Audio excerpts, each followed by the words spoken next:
Well, good morning, everyone. I'm very excited I have a voice today because yesterday I did not have a voice. I was texting Kitty and Vino going, please pray for me. Andrea, please pray for me that I can actually speak today. So this is pretty good. Today's talk is Ponderings by Nikki while sitting in her jacuzzi. So I sit in my jacuzzi, 3 to 4 nights a week.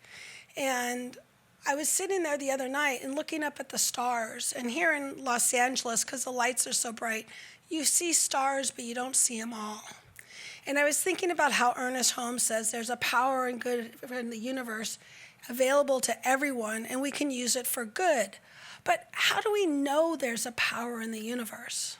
How do we know? And as I was looking up at the stars, I go, well, Nikki, you know there's a lot more stars up there just because you can't see them. There are stars up there. But when can we see the stars? Well, we can see the stars when we go to a dark place, like on top of a mountain or the desert where there are no lights. So in order to see these bright stars, I have to go to a dark place.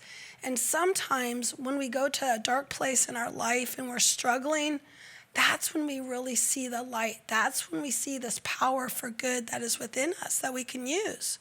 So that was my pondering in the jacuzzi, that sometimes life gets really dark and we struggle.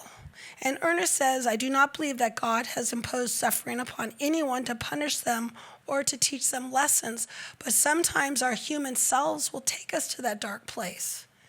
But that's where the light is. That's where the lessons are. That's where the stars come out, is when we're in that dark place.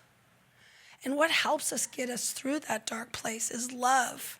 And here we are, the Sunday before Valentine's Day, the day of love.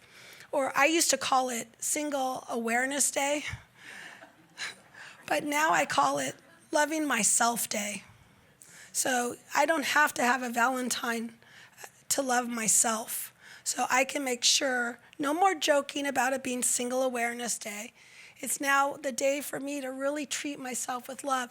And love is how we're going to get through that dark place, that dark night of the soul, as they call it. Ernest also says, life is infinite energy coupled with limitless creative imagination. It is the invisible essence, the stuff we don't see. We don't see it, it's invisible. But it's there because like the stars. And substance of every visible form. Its nature is goodness, truth, wisdom, and beauty, as well as energy and imagination. Our highest satisfaction comes from the sense of conscious union with this invisible life. So just because we can't see it, it doesn't mean it's there. So sometimes let's go to that high mountaintop where the stars are brilliant and we could see that light, because that light is within us, fueled by love. So thank you for letting me share.